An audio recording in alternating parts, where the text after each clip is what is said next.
Vous savez, le baptême que parlent les catholiques, je pense qu'ils sont pas bêtes, quoi. Ils savent très bien que c'est pas un baptême ce qu'ils font. Mettre quelques gouttes d'eau sur le front d'un bébé, ce n'est pas un baptême. Le baptême veut dire immerger, immerger, donc plonger. Donc, mais pourquoi ils le font? Et ils l'appellent baptême parce qu'ils n'ont pas trouvé d'autre nom. Euh, c'est parce qu'ils veulent fidéliser les gens. Il est évident que celui qui aura reçu un petit filet d'eau sur le crâne, quand il sera grand, il fera la même chose avec ses enfants. Et vous pouvez venir derrière, vous lui dire, vous savez, c'est pas le, vous allez lui parler de religion, c'est pas le baptême, il va dire, moi je suis catho.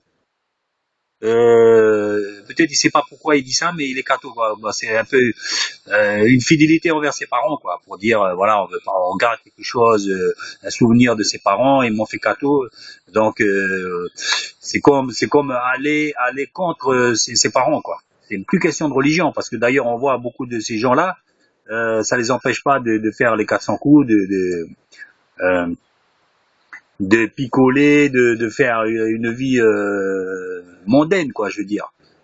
Mais au fond d'eux, ils sont cathos. Parce qu'on leur a mis, on leur a fait ces quelques gouttes d'eau sur le front qu'on appelle baptême. Mais qui en réalité n'est pas un baptême. Le baptême, je le redis, veut dire plonger, immerger. Mais là où c'est subtil, c'est que ce que je disais, c'était pour garder une clientèle.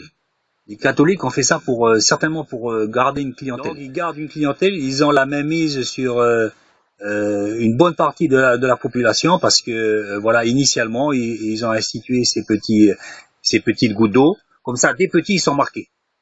Et les parents, croyant bien faire, euh, voilà, et on est catho, donc après on va voir le curé quoi pour la communion, la première communion, toutes ces choses-là qui ne sont pas bibliques. Hein. Lisez l'évangile, la Bible, il n'y a pas de première communion, deuxième communion, de confirmation. Hein, Jésus s'est baptisé à 30 ans. Donc c'est pour ça que mon copain, lui, croyant bien faire, il me dit, t'es sûr que Jésus s'est fait baptiser à 30 ans? Lui, il était baigné de la vie catholique, il respectait beaucoup un curé qu'il allait voir d'ailleurs à la maison de retraite, c'est très bien, c'est une bonne chose. Il a même donné le nom du curé à son fils. Donc, il lui a enseigné à respecter. Il lui dit voilà, tu sais, c'est un homme de Dieu, etc. Il faut le respecter. Évidemment, pourquoi on respecterait pas un vieil homme? C'est très bien, voilà. Mais pour dire que voilà, il a été honnête. Il m'a dit t'es sûr, comme on est amis, donc il m'a dit t'es sûr qu'il s'est baptisé à 30 ans. Donc le tour est bien joué, quoi. Donc maintenant donc il a fait catholique. Et le gosse, il a des chances que lui-même aussi, quand il sera grand, il fera ses enfants catholiques. Tout ça à cause de quoi?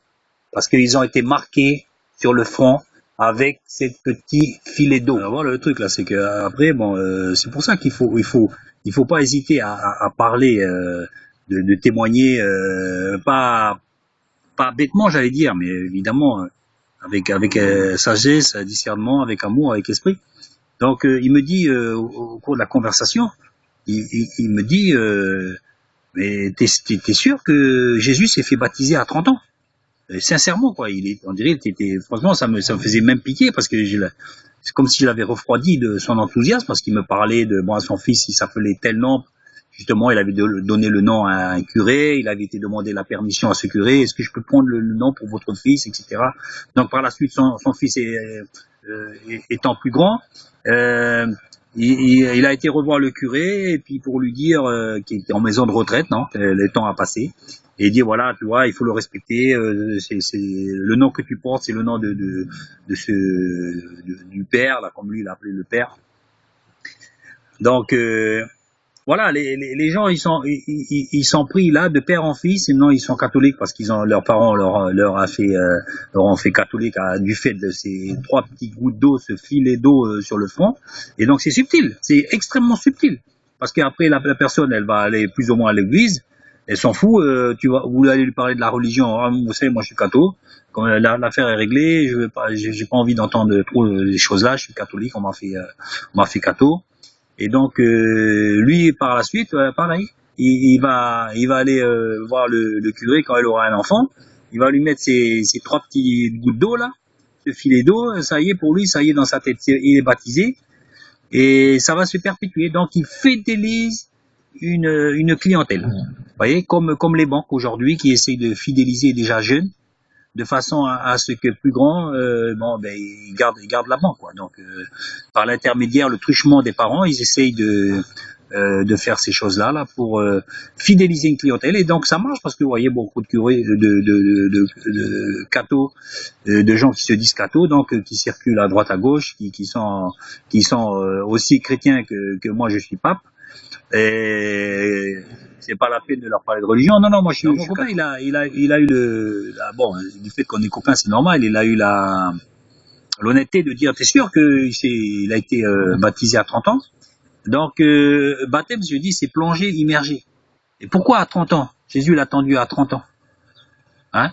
Donc c'est une référence. C'est une référence. Si on se baptise à 20 ans, je dis pourquoi pas. Mais 30 ans quand même, je pense que par là, il a signifié que c'est vrai qu'avant il vivait peut-être moins vieux que nous, mais il a signifié par là que attention, le baptême, c'est pas à la légère. D'ailleurs, c'est plongé, immergé. Jean-Baptiste a été dans un endroit du Jourdain qui était profond pour faire justement ce baptême.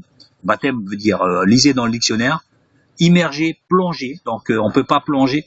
Quand j'ai 3 gouttes sur le front, c'est pas plonger ça. C'est pas plonger. Donc il faut plonger. Hein? Donc le baptême, c'est ça.